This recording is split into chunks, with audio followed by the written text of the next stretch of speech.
Counting down the 10 biggest hits of the week. Only here on Metro's number 1 90.7 Love Radio.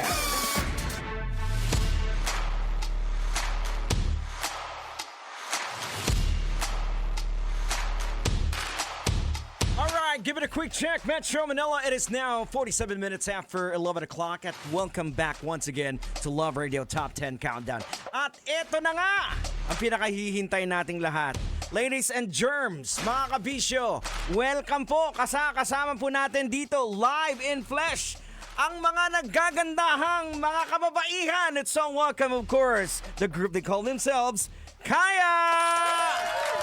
Hello, girls! 5, 6, 7, 8. Kaya is here. Hello po, ako si Angela. Hello, this is Cherise. I'm Kaya Alexa. Hello, I'm Kaya Sofia. Hi, I'm Charlotte, and we are Kaya. Wow, galing naman. Kaya, first, matanong ko. Kaya, anong ibig sabihin ng kaya?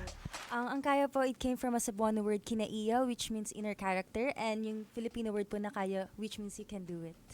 Okay, kinaiya. So, you guys from Cebu? No po. All right. So who came up the name? Yung company po namin, pero I think gusto rin po namin magbigay ng awareness sa mga listeners, sa mga younger generations. May marami tayong mga words na pwede natin gamitin. Kaya, ayan. So, sa inyo, walang ni isa sa inyo na from Visayas area? Okay, amazing. Good. So, how long you been guys with? Gaano na kayo katagal? I think we actually nagkakilala lang kami 2021. Mm-hmm. So, around mga 3 years na rin po. Pero, nag-start po kasi, nag-meet lang po talaga kami nung nagpa-audition po yung company namin. Okay. And then, after that, parang nag-start na kami mag-training. Before we debuted in 2022, nag-training po kami for a year. Mm-hmm. And then, nag-start po kami. Actually, madami po kami nung nag-start kami. So, ibig sabihin kayong pinakamagaling sa lahat? Hindi, kasi syempre kayo yung naiwan di ba? Yes. Actually, nag-start kami more than 10 girls. Tapos, nag-undergo kami ng vocal and dance training. Mm-hmm. And then, we have coaches for that one. Tapos, every month po may mga nababawasan. Okay. And then, ayun, hanggang sa kami po yung Wow. survivor. Ayan, galing. Kaya nga sabi ko, ay yung pinakamagaling. Yes, Oo. thank you. Survival of the fittest. Yes. And congratulations. So, alam ko, madali yung pumili ng talent, madali pumili na, no? Pero, ang pinakamahirap is forming a group kasi iba-iba yung dynamics, iba-iba yung ugali ng bawat isa. So, kamusta kayo, girls? Paano? Kasi syempre, hindi naman maiwasan, kami nga mga lalaki may issue di ba? Hindi naman issue na talagang nag-iirapan. Pero, syempre, may iba-ibang may mga topak mo minsan. Di ba? Sino may pinaka-topak sa inyo? Depende po yan sa Monday, iba-iba. Per day po, iba-iba. Naka-schedule. Pero actually, totoo po. Kasi before po, since parang nagiging, parang survival nga po yung, yung training namin. Parang ang hirap po sa amin na mag-fight for our spot at the same time parang magbuo ng chemistry with the other girls. Parang ayun po, isa po yun sa mga challenges namin. Pero now na na-form po kami, parang dun po kami lalong mas naging strong. Kasi we all live together po. So, isa din siguro yun sa nagpapatibay ng connection namin. Kasi parang nagiging na kami, magkakapatid. So, kinakailangan yung tanggapin yung ugali ng isa. Apo, actually, di ba po may kakambal din po ako sa grupo, si Charisse. Ayan. Okay. Kahit na may kapatid. Ay, oo nga pala. Akala ko bakit lumilipat ka doon? Teleport pala. Yun po, ang mahirap na po siya na, yun nga po, hindi po kami magkakilala at first. Pero kahit na may kapatid ka sa grupo, medyo, syempre may iba rin po siyang paniniwala, may iba rin paniniwala, na kailangan po lahat po kaming lema mag-meet sa middle. Pero I think, nabuo yung chemistry dahil sa tagal na rin ng panahon. And kapag pares po kasi kayo ng goal sa group, para magkakasundo talaga kayo, gagawin niyo yung best niyo para ma-achieve yung goal na yun. Ayan, iba-iba man yung mga paniniwala ninyo, iba-iba man yung mga dynamics, at least meron kayong common ground. Yes. Diba? Common din. Okay, now let's talk about your music. Ano ba yung mga influence ng bawat isa sa inyo? Actually, we're into pop, R&B, hip-hop, ano pa? Ito si Alexa Ibate, rock. Oh, Kaya ba't ka napunta dito? For a change. Sige, isa-isahin natin. Sino yung mga sabihin natin local and international influence? Ako po, Go. sa local po si Arthur Neri, Mhm. Zach Tabudlo. Uh-huh. Uy, kinikilig. Hindi kasi favorite ko po talaga sila pakinggan. Alright. Siddhartha. Mhm. Marami, sa, ano naman po, like, For international. international. I like Flo. Okay. Flo ba yun? Tama, diba? Pero hindi ka sure, ha? Kasi baka mali, FLO. Si Ed Sheeran. Uh-huh. Wait, saan ang dami? Si Dro. 5, 4. Rihanna! Bondi. Guess ikaw na. Ayan, okay. Sige, Kambal. Ako, sa international po, lumaki po ako na nakikinig kay Justin Bieber. Oy, Justin Bieber. Rihanna, Beyonce. Mhm. Basta sila po yung mga napapakinggan ko. Kaya mahilig po ako sa R&B-ish Mhm. na songs. Alright. yan. And then dito naman po sa Pinas, Zach Tabudlo. Addy and Arthur Neri. Juan Carlos. Ayan, Kambal nga kayo. Same taste po ng music genre. Pero for me po sa local, Arthur Neri, Miss Sarah Geronimo of Mhm. course.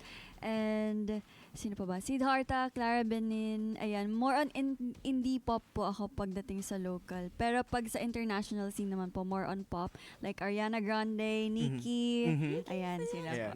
po. Okay. O, rakista Sa akin natin. po, international. Bagong-bago to. Ito yung pinakabago. Avril Lavigne. Oo nga pala.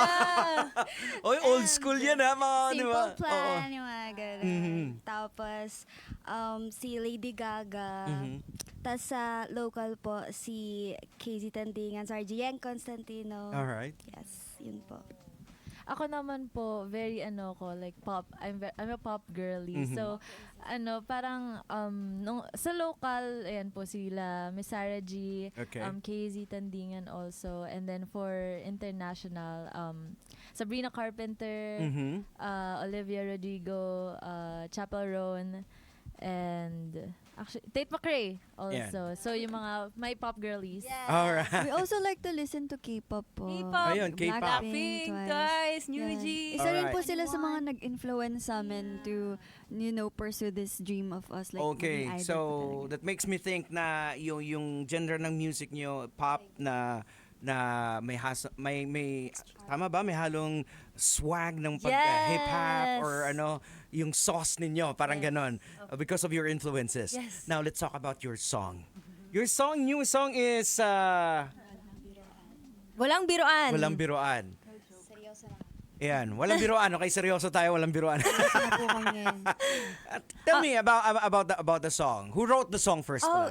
We co-wrote it with Kindred po. Mhm. Ito pong song na to, it's about love. It's about telling that person na ikaw lang yung gusto ko, walang biruan. Ah, Seryoso okay. ako na ikaw. Real talk, ikaw Yes, lang. real talk na real Yan, talk. okay. Straightforward po tong kantang to.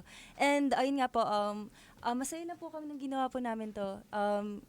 Nilagay lang po kami sa isang room, sa studio, with Kindred, our producers. And then, I think nagtagal na siya mga 2 hours or less than 2 hours. And then, nagawa na po namin yung kanta. Wow. Yes. Ang bilis. The process was very spontaneous po talaga. As in, actually pumunta po kami doon without knowing na magsusulat kami ng kanta. As in, Alright. sabi lang na, guys, let's meet the producers, ganyan. May ipapresent sila na demos and other tracks. And then, nung parang, eto pong walang biruan, siya po talaga yung nag-caught na attention ng parang, ang ganda ng song na to, ganyan. Biglang sabi sa amin, oh, tara, Tara na, sulatin binigyan na natin. ng papel. Magsulat na tayo. Right on the go, di ba? Yes, opo. Kaya Ganun. sobrang fun lang po nung naging process namin pagdating sa walang biruan. And kahit nasa music video shoot po, as in very talagang nagbibigay po ng collaborative ideas po each one of us. Kaya sobrang saya lang po namin with this song po namin. So itong song na to, itong walang biruan, para lahat may kanya-kanyang sauce na nilagay. Yes. So this speaks out with your each personality. Yes. Wow, looking forward for that. Thank you. Thank you po. Okay, so far as a group, sa tingin niyo what's the biggest achievement that you've got? Siguro ako, ito pong upcoming November 2 po na event po namin sa Round Festival. Galing mo mag-segue. Tuloy mo, Yeah. yan! Oh, perfect, galing! Oh, promote ka agad, G! Yes, mag-represent po kami sa Philippines. Sa Round Festival po sa November 2. And super excited na po kami kasi talagang Dream po namin. Yes, dream. So you'll be representing the Philippines. Yes. Wow, good luck sa inyo ha. Thank you, God bless. NCCA, for choosing us. Alright. Oo. So nakaka-proud on your part, of course, you're representing, of course, for the entire Filipino, di ba? So anything else na something na aside from that? Mag-spill naman tayo about the E EP. Yes! Yeah, no? Okay. Please educate us. Yes, meron po kaming upcoming EP. Actually, sa process pa po kami sa pagpili ng mga kanta. Pero ang dami na po naming mga options. And Okay. ito pong upcoming EP po namin, makikita niyo po yung diversity po namin. And yung range po ng nung mga concept na pwede namin gawin. Kasi nga po, kita niyo naman po yung mga music influences po namin, iba-iba. And makikita niyo po yun sa music na ilalabas po namin sa EP namin. Ang excited na po kami kasi Okay. wala pa po kaming EP or album as a group. So, ito po yung parang gusto namin na makikita po yung hard work po namin, yung different talents po namin, and yun nga po yung inner character po namin, may labas na po namin sa EP na to. Ayan, question. Alam naman natin na maraming mga girl group na lumalabas sa industry natin. And it's not easy. Kumbaga, pag nasa mainstream ka, it's not easy. So it's a jungle, it's a tough world. Now, question is, anong pinakaiba nyo? Ano yung mai-offer nyo sa mga listeners natin, sa mga naghahanap ng entertainment? Anong yung masasabi ninyong iba kayo? Ang kaya po kasi very diverse po since we came from different background, family background or sa culture po namin, tradition po namin. Pero ang makita niyo po kasi sa group na to, it speaks for yung nararanasan po natin as of now, like yung mga kabataan ngayon or yung experiences po namin, nalalagay po namin siya sa music namin. Okay. From the word kaya, yung kinaiya, pinapakita po namin na as long as you stay true to yourself and love yourself, magagawa mo yung kahit anong gusto mo. Like, you can do anything as long as you believe in yourself first. Well, so parang you're gonna Yun yung be message namin. a beacon, light beacon sa may mga pinagdadaanan, especially ngayon, 'di ba? Yes. Sa nangyari na si Christine kasi kainis sarap sa bunutan 'Di ba? So Opo.